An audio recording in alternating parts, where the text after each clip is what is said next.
Good morning and a very warm welcome to the 2020 RFDS Victoria AGM Forum, Rising to the Challenge. Hello there, my name is Catriona Rowntree, and as well as being your MC for this morning's event, I am also a very proud RFDS Victoria Ambassador. Now, I would like to start by acknowledging the traditional custodians of the various lands on which we all are today and the Aboriginal and Torres Strait Islander people participating in this event. I pay my respects to elders past, present and emerging and celebrate the diversity of the First Nations people and their ongoing cultures and connections to the lands and waters of Victoria. Now, just before we go any further, I actually have a very special announcement.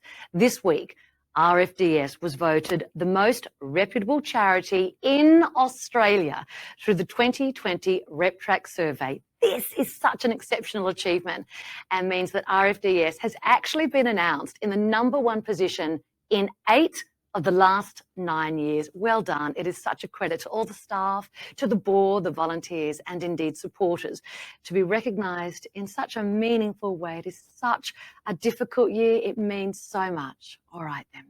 Rightio, let's get on with the show. If you are familiar with an RFDS Victoria AGM Forum, well, this is a little bit different. This is the first time that it's been held as an online event.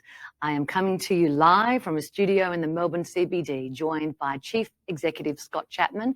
We actually have a whole range of different guests and videos to share with you to provide an insight into one of the most challenging years we could never have imagined.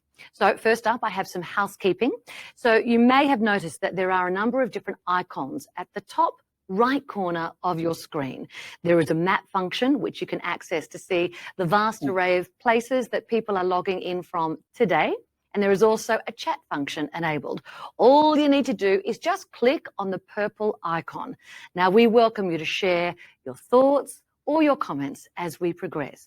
If you do require any support, please contact Redback Connect on the number provided on the bottom of your screen. Their support team will help you troubleshoot any issues. We've got you covered. Okay, I would now like to ask Greg Moult, in his role as General Manager of Corporate Services and Returning Officer, to announce the result of yesterday's official annual general meeting of the Board of Directors. Over to you, Greg. Good morning. As the returning officer, it's my pleasure to advise that the annual general meeting of the Royal Flying Doctor Service of Australia Victorian section was held at 3 p.m. yesterday via video conference. At the AGM yesterday, the financial statements to June 30, 2020 and reports of the board and the auditor were adopted. Also yesterday, Mr. Michael Ben-Meir was elected as a director, having been appointed under clause 4.1 of the company's constitution until November 2023.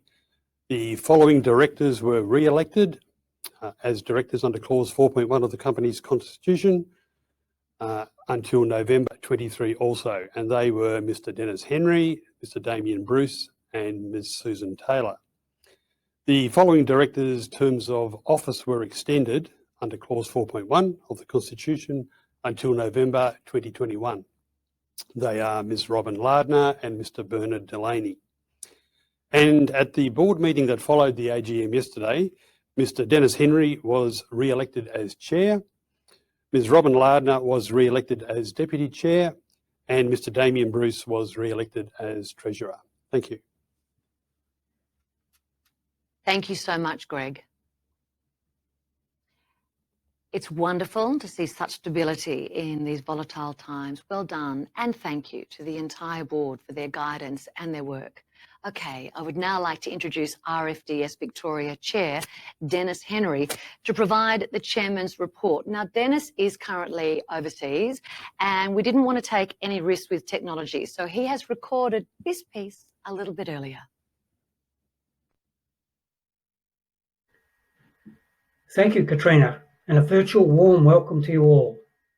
Can I start by acknowledging my fellow board members and the staff, partners and supporters joining us here today. When I spoke at the AGM Forum this time last year, I could not have imagined the extraordinary challenges we'd face in 2020, both as an organisation and in our personal lives. The powerful bushfires in many parts of Australia last summer caused heartache to thousands of people and devastation to countless remote communities. Many are where we provide services. Even in the safety of Melbourne, some 300 kilometres away, we all experienced days of incredible smog that sat heavily in our lungs and on our hearts. The bushfire season was not even over when COVID-19 reached our shores. It goes without saying that it required great adaptability and strength to continually meet its challenges. These crises shine a spotlight on RFDS. For more than 90 years, we've been there for people when they need us most. At a national level, RFDS undertook a total of 320,000 patient contacts. That's an average of 880 a day. That number includes 38,000 patients transported by air, almost 63,000 transported by road, more than 34,000 consultations at flying doctor clinics, and 77,000 telehealth consultations. These numbers are enormous, but obviously only tell part of the story of the last financial year. Early this year, in the space of mere weeks, our operations changed dramatically. We completed transports of some of the earliest COVID-19 cases in Australia, repatriating patients from cruise ships to hospitals across the country. New systems and processes were introduced and continually refined to reduce the spread of infection. Our national response to COVID-19 was swift and collaborative. An RFDS COVID-19 response group was formed to ensure a considered and consistent approach so that RFDS operations could learn from each other, and to ensure where we work with federal and state health departments, our services remain coordinated to the broader efforts of government. Similarly, a PPE response group was created to consolidate our supplies and to work collaboratively to source more, something that proved incredibly important as the strain on resources grew worldwide. A stockpile of PPE was established at RFDS Victoria's Essendon base, leveraging our inventory capability to fulfil stock requirements for RFDS operations across the country. Despite these pressing issues and the time it takes to meet them, I am proud that we continued to progress major national projects that support RFDS into the future. We commenced the development of a national electronic health record, a crucial innovation to better connect our patients and health providers. Equally, RFDS Victoria's custom-built telehealth platform, Mantle, was advanced with a national rollout across RFDS. Adapting our services to support a crisis while maintaining important health programs is a testament to the staff at RFDS and the pride they have in their work and the difference it and they make. It is also underpinned by strong strategic plans and a clear purpose. This purpose was outlined in our 2016 strategic plan, Vision 2020. We set out with a simple goal: a healthier population across Victoria. We wanted to provide services where they were most needed, underpinned by a commitment to continually improve with the support of strong partners and dedicated donors. It's fair to say that when we set out to write that plan, we could not have foreseen what would face us in its final year of implementation. The way in which the team at RFDS Victoria not only rose to meet the challenges of 2020, but also progressed the ambitious goals of our strategic vision is something that fills me with great pride, and I thank them for that huge effort. I'd also like to take this opportunity to acknowledge and thank my fellow directors on the RFDS Victoria board. It's your time, dedication and expertise, combined with the experience and skills of the executive team, that built the strategic direction and ensured it stayed true to the course. It's also your determination and commitment that has ensured that we developed a new strategic plan while in lockdown, a vision that provides a clear path through to 2024. Our ability to support others in a time of crisis is not by chance, nor is it at the expense of our long-term vision. The extraordinary efforts of 2020 are only part of our story, a story that has many, many more pages to go. Thank you to each and every one of you for your efforts, and thank you for your time today. I'll now hand over to Damien Bruce, Director and Treasurer of RFDS Victoria, to present the finances for FY20, in what was indeed a most challenging year.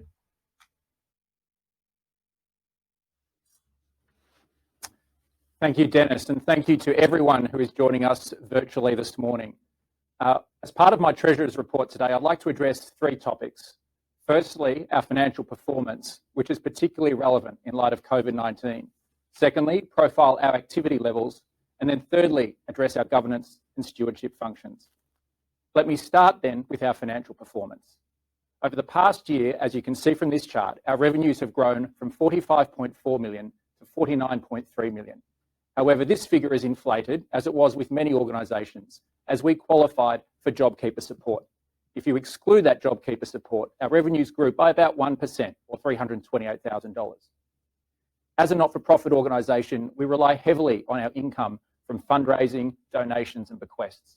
And although this income was slightly lower over the past year, this was offset by an increase in our primary health revenues of $1.8 million. This was largely due to receipt of a Commonwealth Government grant to expand the telehealth platform we developed in Victoria, which we call Mantle, to the rest of the country, which we're very proud of. And perhaps that's a natural point to pivot to the second area of focus, which is our activity levels, particularly in primary health. At the Royal Flying Doctor Service, we measure our activity in two buckets. We call occasions of service, and we have non-emergent patient transport, which is about 62,000 of the 76,000 occasions of service we had last year. And we have primary health services, which is the remaining 14,000 occasions of service. And what you see on this chart is that latter group, the 14,000 primary health services, which, as you can see, have increased every year for the past several years. Now, if you look at the numbers, although they're 15% increased on the last year, if you dig into them, you can see both the positive and the negative impacts of COVID. Our dental and rural women's GP program had slightly reduced levels of activity, largely as a result of being unable to conduct face-to-face consultations. Conversely, our telehealth services increased as patients increasingly sought to access our services remotely. That's true also for the wellbeing and speech therapy services, which managed to increase as a result of our practitioners being able to save some time from travel, but also convert their model to both a telephone and online service delivery model. And given that it's really important for those patients to maintain continuity of care, I commend the teams for that shift. In terms of our community transport, that increased as well, particularly in Q4 2019, as we expanded our fleet. And as we look forward, I'm confident as we move into new communities, further expand our fleet, and increase our level of volunteer contribution in that area, that will be a service that continues to grow. Thirdly, in terms of governance and stewardship, in times of crisis, both for the COVID-19 pandemic and before that, the bushfires, our governance gets tested. I'm proud to say that RFDS has performed incredibly strongly throughout both of those challenges. Our business continuity and pandemic action preparedness plan both were implemented during the course of the year. We achieved accreditation under the National Safety and Quality Health Service Standards for our telehealth, wellbeing and speech therapy services, which occurred in February, right before the COVID impact starts hit, and is a wonderful achievement. Our ISO accreditation was maintained, and our focus on internal audit and continuous improvement was also a key focus for the last year. And I'm proud to report of the 26 recommendations that came from that, 16 have already been actioned by management. Let me maybe conclude then by acknowledging the challenging reality we face going forward.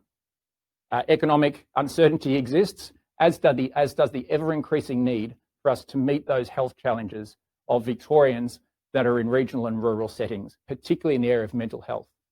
However, I'm confident with our financial support that we receive through our donors, the agility and flexibility of our service delivery teams, our strong governance and leadership by Scott and the team, that we will rise to meet that challenge. Thank you, Catriona. I might leave it there. Thank you so much, Damien. What an incredible effort to see continued growth in service delivery year on year, but most particularly through the challenges of 2020. It really is a testament to the solid foundations of RFDS and also the incredible ability to adapt and change so the services can continue for people who really do need them.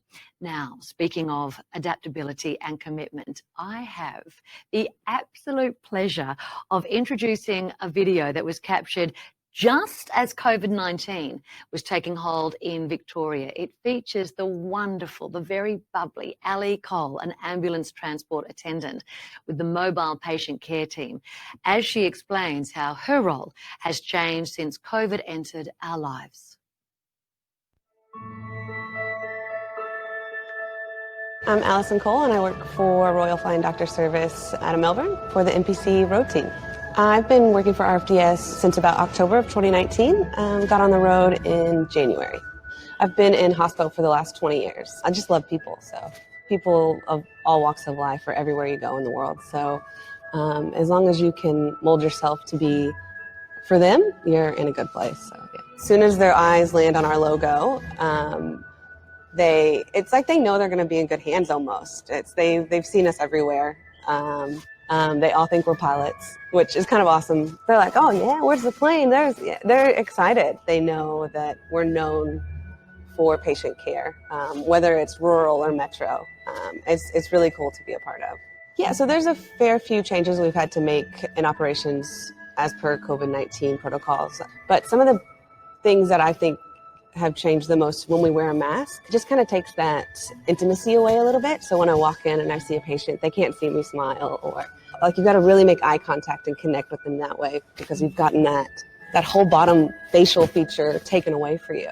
You know, when you go into a patient and you have a mask on, it's important to be like, we're so sorry about this. It's just protocols right now, but I promise I'm smiling under here, or, you know, things like that. If it is a COVID case, we have to put on our full PPE, which is a big Tyvek suit or apron, and it's double gloves, apron, goggles, masks. It does change the air in the truck a little bit, but you're still going to meet somebody at their most vulnerable state, and you're still going to go help, and you're still going to give them the optimal care that you can give. And that's just to get to the patient and be with the patient. And then after that, it's the decontamination is intense. It's awesomely intense. It takes a good 30 minutes to an hour, depending on the truck and what you've got to put away.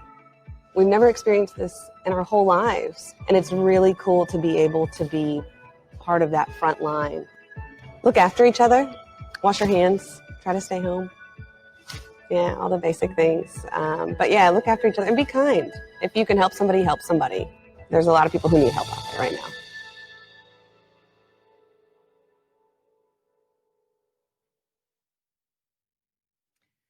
Wow, wouldn't you agree that was an incredible insight into life on the front line, incredible compassion and positive attitude. And when you consider just how many COVID transports RFDS Victoria has undertaken, you know that there are many allies out there wearing the Flying Doctor logo. Okay, it now gives me great pleasure to introduce RFDS Victoria Chief Executive Scott Chapman to provide his update of the last financial year, as well as a couple of insights for what lies ahead into our future. Thanks, Catriona, and a very warm welcome to everyone joining us today. While these virtual events still feel new to us and come with their own challenges, it has enabled some people in remote locations or with difficult schedules to join us when they may not have been able to otherwise. So it's wonderful to have you all here. First, can I acknowledge Dennis Henry, the Chair of RFDS Victoria, our board members who are with us, the directors, first participants and the Emeritus Council members. We have guests from the Bayside Auxiliary and the Rowathon Committee and representatives from other RFDS sections, including Frank Quinlan, the Executive Director of the RFDS Federation in Canberra, Sam Walsh, the Chair of Flying Doctors over in Western Australia, Tony Vaughan, the CEO in Central Operations, and my other colleague, John Kerwin, the CEO in RFDS Tasmania. As you can see from the amount of logos on the screen, there are also many people who contribute to the success of the Flying Doctor. And I'm very pleased to welcome many of our partners today. Welcome to Bindi Gove from Coopers Energy and the team at Ryman Healthcare. We have Norm Cockrell, the Deputy Chair of Heathcote Health, and also Lois O'Callaghan, the CEO of the Mallee Track Health and Community Service. Representatives are here also from Gippsland PHN and the Western Primary Health Network. There's a number of people who are here. An enormous year deserves an enormous thank you, and 2020 has challenged us all, professionally and personally. So I'd like to acknowledge our many partners and donors for your ability to remain focused on others and continuing to support the flying doctors in such a difficult time. We could not do what we do without you. I would like to also take the opportunity to recognise and thank the RFDS board in Victoria for your exceptional guidance and your commitment and your support. It has set the foundations along with provided determination and adaptability that has enabled us as staff to meet the many challenges that have come our way. I thank you for your extraordinary efforts and, as I said, your fantastic support. Needless to say that the challenges of this year have greatly affected the operation of the RFDS. So I'd like to also thank the RFDS executive team, the staff and volunteers who have demonstrated great resilience, and we've needed it this year, and also strength. I know how hard you have all worked, whether you're at the front line, as we saw with Ali and others, or working extended hours from your kitchen table to ensure our operations are maintained. There is a question at times whether we're working from home or we're living at work for those who are at home. And I know it has been a big year. As we've just seen on the video with Ali, COVID-19 presented enormous challenges for our patient transport services. In the early days, when we knew very little about the virus, frontline staff were constantly adapting and changing to new processes and new systems. The challenge of providing care under our full PPE has been enormous. Physically, it is hot, it's uncomfortable, and if you wear glasses, that's a whole other battle that you have to contend with. Even more importantly is the challenge of providing emotional care when people's faces are covered. As Ali said perfectly, they learn to speak and to smile with their eyes.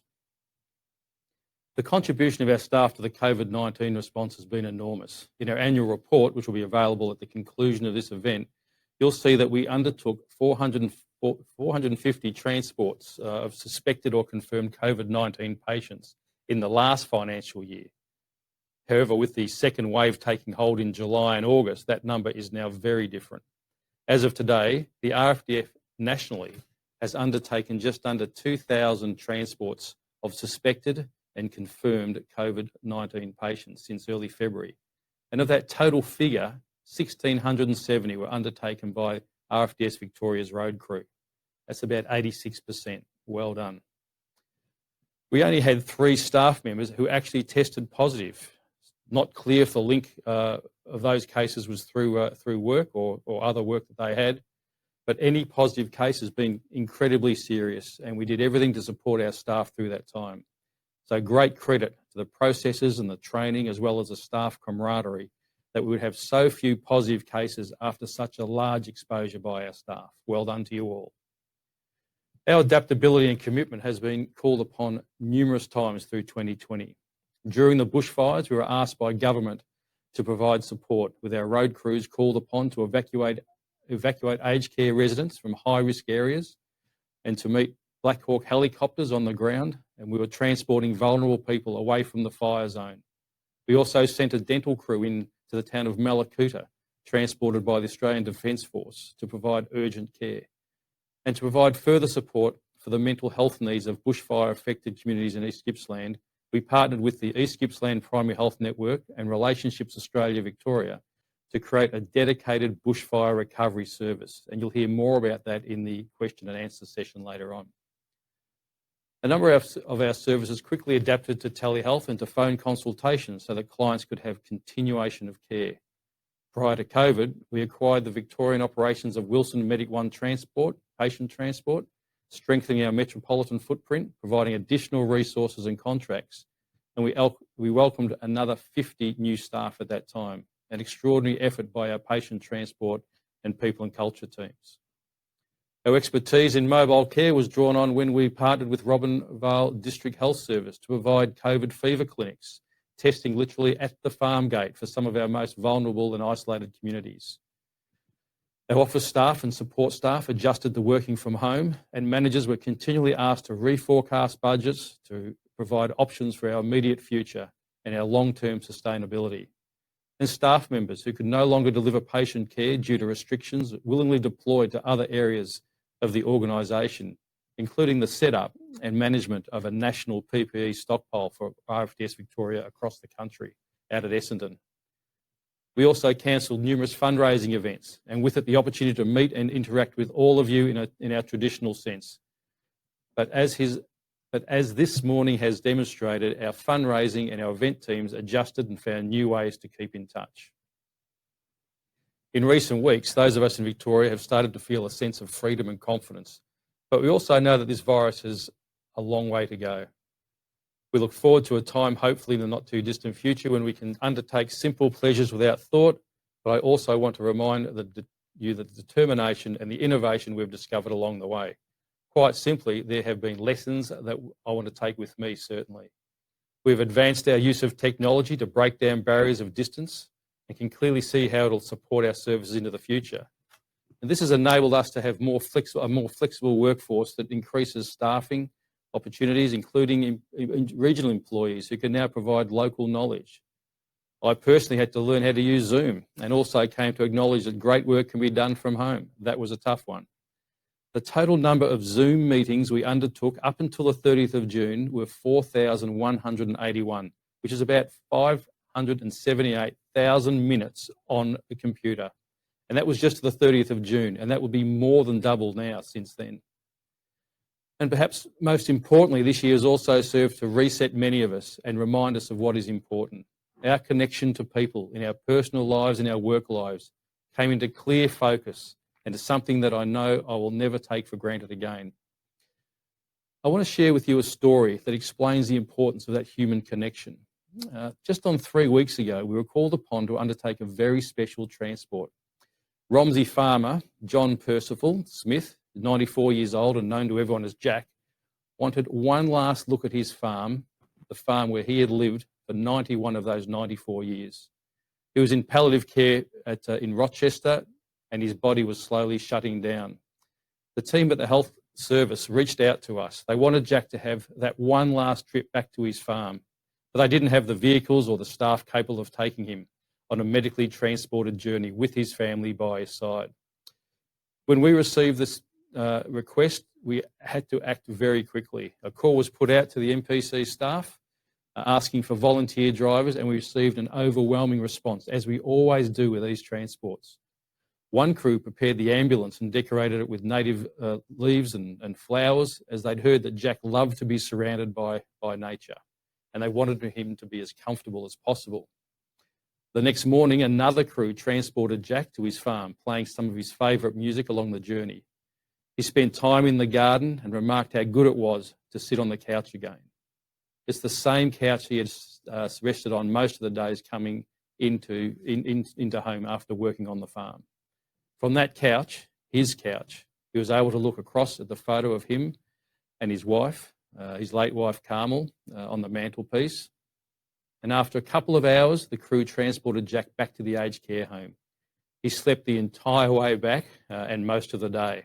And when he woke, he told the staff that the trip was incredible and that he was at peace. It was only 6 days later that he passed away. It meant a hell of a lot to his family. We recently spoke to his daughter Marie, who said farming was what he knew, what he talked about, and the last words he shared that I actually shared with him. We've been undertaking journeys like these when we can, but it needs a dedicated service and a formal approach to enable more people to have such a life-affirming and, in some cases, a last life experience. This has led to the development of Memory Lane, a new program which will allow more people to revisit a meaningful place or see a loved one. Had it not been for COVID, we would have launched it by now, and I look forward to sharing updates with you early in the new year. So before I finish up, I want to leave you with another development. Within the challenges of this year, we still had moments of lightness and fun, particularly in our support for a new drama series, RFDS, which has been produced by Endemol Shine and will be screened on Channel 7 just after the Tokyo Olympics. Despite COVID causing great interruptions, filming of 8 episodes has just wrapped up. The RFDS team at Broken Hill has been involved at the ground level, contributing to script development, providing real flying doctor experiences for the actors, and ensuring a sense of authenticity in what is being portrayed. It's so exciting that this show will provide the incredible platform of the RFDS next year. But let's not forget that the real work of the flying doctor continues every day on the ground and in the air on behalf of our communities. Our day-to-day work may not be as dramatic as the new show, but it has exactly the same impact. As you can imagine, we are very excited to see this come to life. And as a special insight, I'm delighted to show you a trailer today. Thank you. Did someone say drama? G'day everyone, from Broken Hill. Including you, big brother. We do indeed have a drama. We're out and about in this incredible town, surrounded by incredible landscapes, filming Australia's epic new drama series, RFDS. RFDS will be your new addictive drama, and it's coming to 7 in 2021. Out here, you can see just about every star. If you screamed, you'd be pretty sure no one would hear you. You'd be surprised. Pulse is dropping. How far is the nearest neurosurgeon? About 600 k's away. We're going to need lights and sirens on the tarmac. They'll be on the strip in less than an hour. Looks like you're having this baby up here. I'm not ready.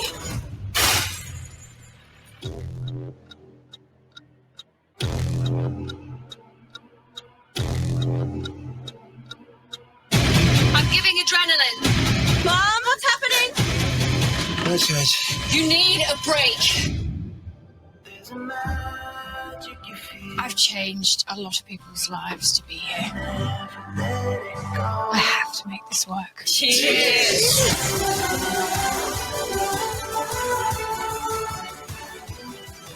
They won't give up until they find it.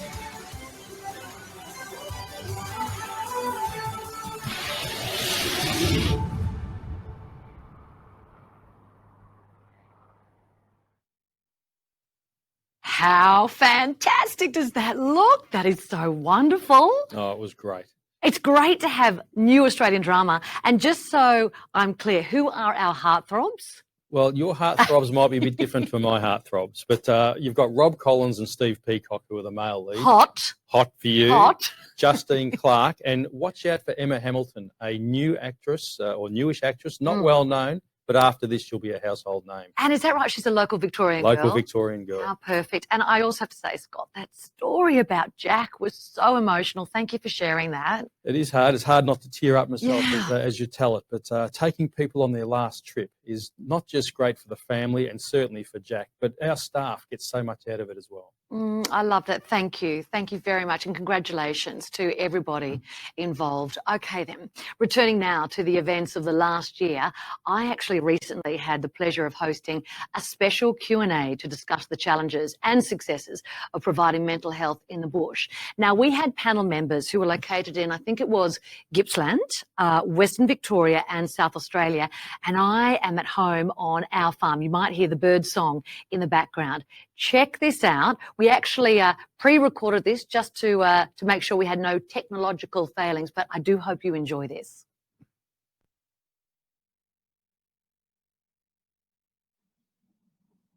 Well, I think that we would all agree that 2020 has been one hell of a year, beginning with bushfires, leading into COVID.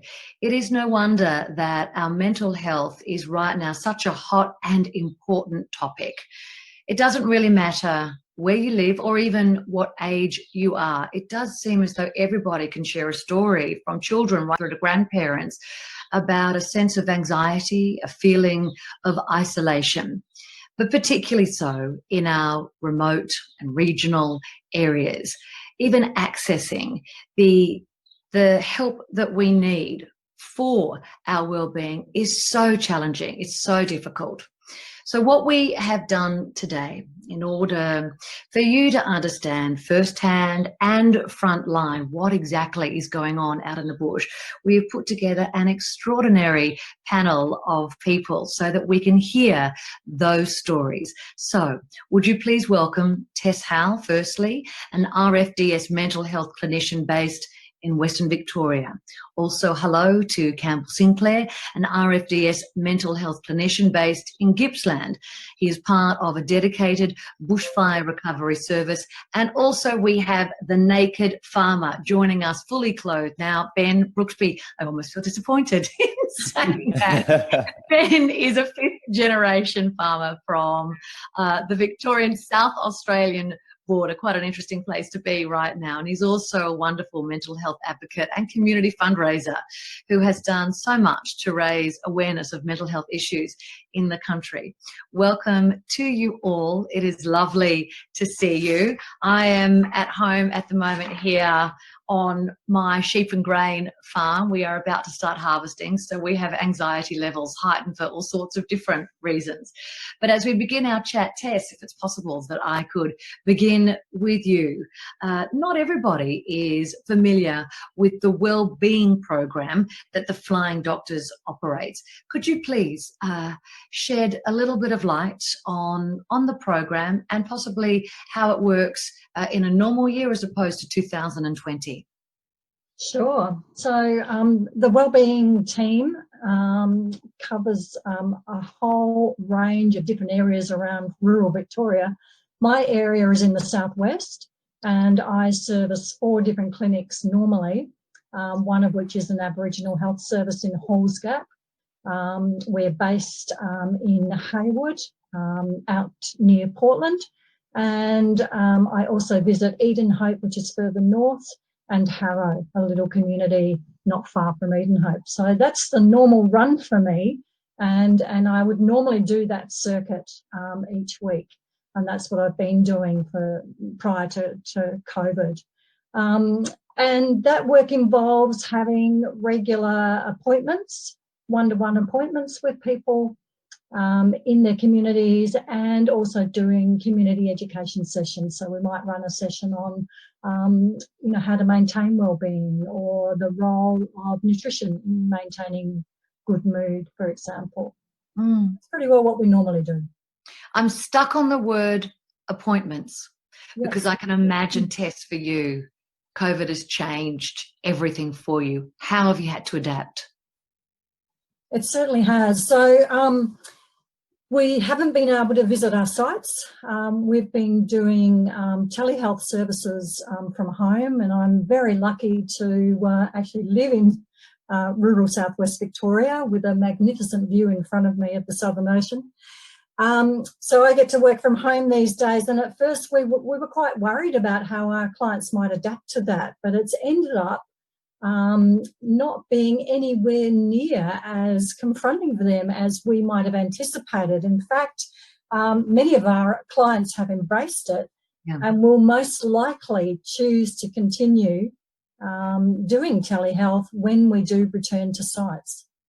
That's quite amazing, isn't it? I know I took my son to the doctor yesterday, and we were given the option of doing it remotely or going in. And you're saying that for you, your clients have actually adapted quite well. They've embraced it. Absolutely. And particularly some of my pharma clients have just loved it, because they haven't had to down tools while they've had their clinical appointment. So I've been on the phone at times to farmers who've been on the back of their tractors, and, you can hear them bumping up and down along the way. Or I've had a farmer who's been in his ute, and, suddenly we just scream out to his dogs. And I'm thinking, what's going on? And it's like the farmer's just telling the dogs to get back or to go this way or whatever. Do you find people are more comfortable? I think so. I think they really appreciate just being in their own home environment, in their natural environment, and our clinical interviews become more like conversations.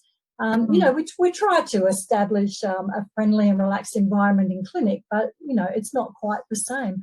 I've had mums who have been walking their babies in prams, from their homestead to the property gates while we've been on the phone. Just whatever works. It's amazing how they've adapted to it. Campbell, I'm going to ask you now to take us into a totally different world and environment, so to speak, and we're going to talk about those experiences in regards to the bushfires and what you saw when you first entered those areas. I know that you joined in March alongside the Bushfire Recovery Service in Gippsland. Can you try to paint a picture for us of what that was like, what you saw? Well, it was just total devastation. This huge ball of fire went through the community, and huge destruction. And as one farmer said, it was so hot, the heat that the soil actually caught fire. So a lot of it was an eerie sort of feeling. There was no birds. There was an absence of wildlife. And talking to one of the farmers, I was interested that when the fire went through his farm, the cattle, the cows that survived at the end of the bushfire period that they went through, all got together as a sort of a group in a huddle, and they stood in a huddle for about 7 or 8 hours, which was just the way that they coped with the trauma and stress of the fire. So, what does that do, Campbell, to somebody's mental health, to an entire family unit who have seen something like that? It's very traumatic, and some of the people are still dealing with that trauma. They're very resilient, and they're very helpful in the bush. Everybody works together. It was a real call to arms to let's help each other out. Let's get together. Everybody sort of worked on adrenaline at the start because a lot of fences were down. There was cattle everywhere. They were worried about their families. And then the farmers worried about that the cash flow. You know, how am I going to pay the bills? You know, and the home's gone, equipment's been damaged, but they really did sort of all rally, and everybody helped each other out. There was a tool library going where tractors and tools were being loaned, and it's just a wonderful moment to see how everybody really pulls together when these things happen. Campbell, take us to 7 months down the track. I mentioned that my husband, he's hoping to start harvesting right now. It's a really stressful time. What is it like out on the scene for you at the moment? Well, when the cattle all got together and they were very stressed when the fires went through, the farmers said, "Well, we won't get any calves this year because they're too stressed." Well, I'm pleased to say a couple of months ago I'm going through and there's calves everywhere. So, you know, there is a good outcome at this time. The grass is fairly green. They'd like a little bit more rain. They've had 3 years of drought. So I saw a lace monitor scum up a tree the other day, and I've seen a beautiful big blue-tongued lizard. So the animals are coming back. So I think there's an optimism at the moment. The pub's open, that always helps, and they're playing cricket this season. So you know, things are starting to go back to a bit of a normality. Small mercies. Ben, how are you feeling as you listen to this? We know that you're in Western Victoria, St Helens Plain, 5th generation farmer. You've done all sorts of incredible work raising awareness about the mental health of your colleagues, your friends, loved ones, all around you. Could you let us know a little bit about your personal experience in regards to this subject as a whole? Yeah, well, basically, growing up, I was that kid that never did school sports or swimming sports or anything like that. And I had a real issue with my anxiety and depression through my high school and primary school years. And it wasn't until 2015 when I actually lost our family farm home to a fire that really turned things around for me. And that was, you know, that is something rock bottom that happened back then. But there was a huge positive that came out of that. I got put in charge of a rebuild of the new home and really pushed me out of my comfort zone to do, you know, walk into shops, make phone calls and talk to builders and all this other stuff that I couldn't do. I couldn't even make a phone call back at that stage. My anxiety was that bad. But I'm glad that my dad and my grandparents gave me the task of the rebuild because it really pushed that boundary and made me learn how to control my anxiety and then the Naked Farmer started and really pushed those boundaries even more. So it's been a big journey, but yeah, mental health there's positives in it, and we just need to run with those. Ben, could I selfishly ask you a question? When you mentioned that your house burning down, so for obvious reasons that was horrendous. I'm the mother of 2 small boys. I know there are a lot of parents listening right now. What was causing the anxiety, may I ask you? Yeah, so I think back then, like I was 5 and my parents split up, and I think that was a very traumatic time. And then parents, you know, went into new relationships, and some of those relationships were toxic. and was quite abusive, a couple of them. And I think that was the biggest, strain on my mental health. And I think that's really caused a lot of the anxiety issues. And I think that's the heart of it. There's a few things, bits and pieces that also have happened, and stress of, we had a decade-long drought back through my teenage years as well. So everything was going on. But we came out the other side of that and doing really well now. So, I guess it's a range of heap of different things, but I think, that whole parent breakup and that type of thing was the biggest strain on everything. Understandably. Thank you so much for sharing that, Ben, because I know a lot of people will be able to relate to that story. And it also is a reminder, my goodness, you have to be so careful around children. You've got to be so tender, because I know I've learned through COVID, they take everything in. They take absolutely everything in.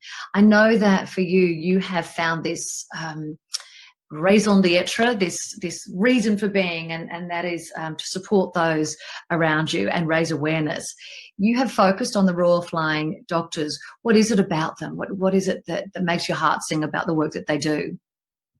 The Royal Flying Doctor Service are amazing in the mental health space, and they're on the ground. They're, boots in these communities, and they're actually getting stuff done. And what I absolutely love about the RFDS too is the telehealth as well, because they're actually adapting, and farmers feel a lot more comfortable in their own environment, that may be, on the tractor or just at home, instead of, traveling, a few hours into town or whatever it may be, and then sitting in a little room with, nice wallpaper and that type of thing. It's sort of not really comfortable for them. So I think that's probably my favorite thing about the RFDS, and that's why I really wanted to team up with them, with the Naked Farmer, and support that as much as possible. We are a non-profit ourselves, but we need to band together when it comes to mental health, and try and tackle this issue together. And if we can do our little bit to support that, it's all we can ask for. I know, but it's that attitude that pardon the pun, allows us to fly. Every single person just doing their little bit. I know, Campbell, that you volunteer in every which way. Tess, you do as well. Tess, actually tell us a little bit about the dolls that you started making. Yeah, well, I wrote a children's book that was based on fairies in the rainforest. It was to maintain a connection to the environment for children, because that can be healing and positive for mental health. And during COVID, we had a lot of people who were living in an isolated way, particularly older people, or we had people in nursing homes who were obviously very fearful. And we got them involved in knitting these little fairy dolls, which they loved. It gave their lives some meaning and purpose. It was a fundraiser for the RFDS. They're bright and cheerful. We called them friendship fairies. You can give them to people who might not be travelling too well. We've had massive support down here in southwest Victoria, and we're just about to promote through the local media that I think I collected up about 40 just last week from some knitters, but most of the aged care facilities have joined us, so it's fantastic. I know that I'm a little bit tight for time, but I'm just going to throw some quick fire questions your way. Tess, just really quickly tell us about the work that you do with the Aboriginal Co-op near Hills Gap. Yeah, we're very lucky to be invited to deliver service at Budja Budja in Halls Gap, which I was personally thrilled about. I've worked with the Aboriginal community most of my working life. It's a fantastic spot to have the privilege of visiting, I have to say. Don't tell my managers, but I'd probably go there without pay. It's such a great place to go, and such a wonderful community spirit, and to be privileged to work with First Nations people in quite a different way to our normal style of working. You know, we adapt our service again to be more culturally relevant, which means, you know, working in a more collective way with other Aboriginal workers. But it's been a fantastic experience, and I think the local community there are really appreciating our visiting service, and we're starting to see more and more people take those options up to come to education sessions or to come into the clinic. Wonderful and news. we've got a bus that goes out as well, so there's a bus that visits a couple of satellite cities nearby. Thank heavens for those buses. Thank Yeah. heavens for those buses. They are so vitally important. Ben, quick question for you. I've seen you doing the rounds on morning TV about your new book. Tell us about the book. Where can we get a copy? Yes, the Naked Farmer book. It's sharing stories of life on the land of these farmers, and we showcase their mental health journey as well, because I think it's really important that we can learn a little bit from one another. And you can get the book on our website, which is www.thenakedfarmerco.com.au. And I have to ask, are people a little bit disappointed like me when they meet you and you've got clothing on? I know, and I nearly come, naked, but then I thought, no, I better not for this one. Not many people that I could actually, particularly in this day and age, get away with asking that to. So thanks for not blushing when I ask you that. Campbell, not going to ask you that question. Surprise, surprise. Tell us a little bit more about the communities that you're working with in Gippsland, and are they ready for visitors now the Ring of Steel is finally rusted out? Well, I think they are. They certainly welcome visitors, but I think you need to be a bit sensitive not to ask the questions about the fires. Some people will tell you, some won't, so just respect that. But they'd be very happy to see you visitors and supporting it. Just one little point, if I can, just before the time runs out, thank Ben very much for the support he does give us, and I know he's auctioning a ball that's going to mental health. So for people watching this program, please buy the ball, because the money goes to mental health of the Flying Doctors. So thanks again, Ben, for supporting us.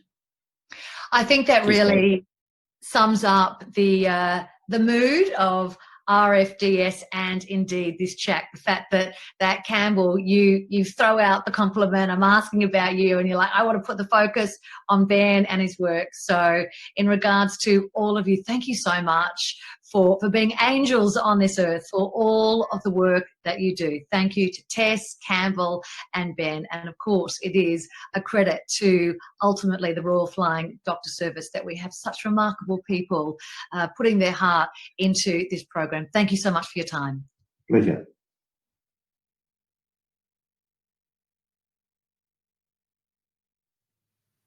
Wouldn't you agree they are the most wonderful group of people? Each have so much knowledge. They're so inspiring. They've had the most amazing experiences. I hope you enjoyed that. Thank you also for staying with us. I hope you're enjoying a cup of tea whilst we are together.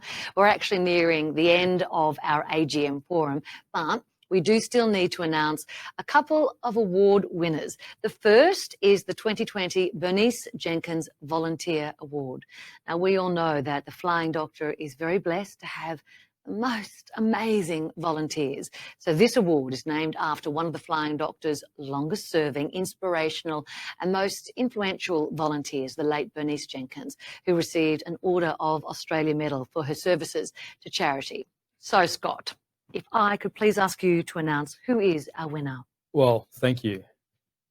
The quality of entries this year was again exceptional and speaks volumes about the people who volunteer for us. And in particular, as we've acknowledged, it's been a tough year. So impressive were the entries this year that we couldn't split the two people. So it gives me pleasure to announce that there are, in fact, joint winners of this award. Why not? Mark Jevons and Willie Laird. Both of them are from the Flying Doctor Community Transport Service, which is a volunteer service. Mark, well, what can we say? Volunteering is something very important in his life. He also shares his time with the Australian Volunteer Coast Guard on Lake Eppalock, providing safety on local waterways and training boat users. And he's been a dedicated volunteer for the Flying Doctor Community Transport Service since December 2018. And that's the service where you pick up people who can't get to hospital or medical appointments, so we'll pick them up and take them there. If they catch a taxi or an Uber or something like that, often that won't wait, but we will wait with the person until we take them back home again. And that takes a lot of pressure off of family who might have to come up from Melbourne or other places to take them just to go in and see a dentist or go in and see their doctor. So during the time that Mark's been with us, he's completed more than 200 shifts. He's known to welcome every patient with a smile. And for the lucky few, or perhaps maybe the unlucky few, he loves a good dad joke. And the other recipient is Willie. Now, we have to acknowledge Willie turned 80 just 2 days ago. So we wish him a warm, happy birthday. And I hope that I can still be contributing to the community in such a meaningful way when I'm at that great age. Absolutely. Yes. So Willie is also a volunteer driver for our community transport service, and he's undertaken just over 100 shifts since 2018, which amounts to about 1,047 clients or patient trips and almost 26,000 kilometres across all of those shifts. So these guys are putting in for the community. It is. More than just a driver, Willie is also keen to use the volunteer monthly meetings to talk about how they can improve client communication and management. He's not short of an opinion, Willie, and we certainly we love his input. And he just likes to improve people's lives every day. His smile is said to calm the most anxious client, and he has built great relationships with our regular clients, improving their experiences and helping to ease social isolation and some of the issues that our older members of the Heathcote community. So well done to those two. And I have to just say, well done and happy birthday to Willie on behalf of us in here as well. Congratulations to you both. Thank you so much, Scott. They are both so deserving. We are now going to announce the 2020 Outstanding Contribution Award, which recognises and honours individuals who've made an outstanding contribution to RFDS Victoria. Okay, back to you, Scott. And that outstanding contribution is over many years, but certainly for what's happened this year. So in an incredibly challenging year, there were many outstanding contributions, and I know that the judging panel, and they did have a tough time in selecting an ultimate winner, but there can only be one, or in the case before, two, but in this case, one, and it gives me great pleasure to announce that the 2020 Outstanding Contribution Award goes to one of our staff, Lauren Zappa. Now, Lauren joined the RFDS in February 2018 as a health services manager, leading the implementation and growth of our wellbeing and speech therapy services. Now, when she started in the wellbeing area, for example, we were working in 5 locations and had 1 clinician, and we did about 54 occasions of service with a budget of about $300,000.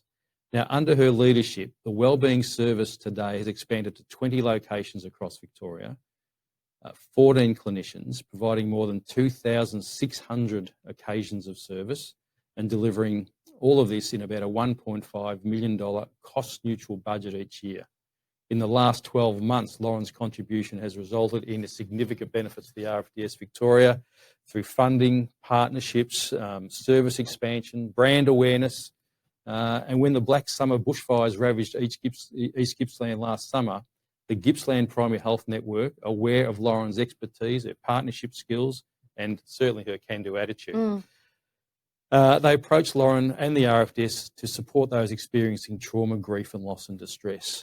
And in an exceptionally short time frame, she formed a strong relationship with a new partner, which is like Relationships Australia Victoria, and with us and themselves, and certainly funding and guidance from Gippsland Primary Health Network, implemented the Bushfire Counselling and Support Service, which is a mental health and wellbeing service for the bushfire affected people down in East Gippsland.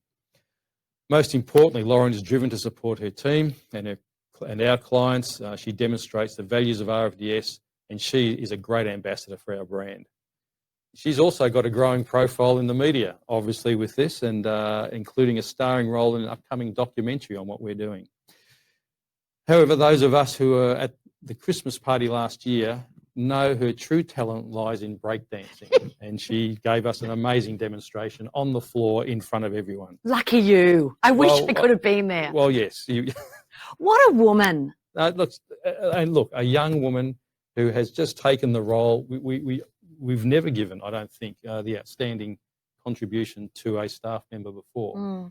So this is a great breakthrough for what she's doing. Aren't we lucky to have Lauren and people like her? Absolutely. She's a great part of our team. Congratulations, Lauren. You are so amazing and such a deserved winner.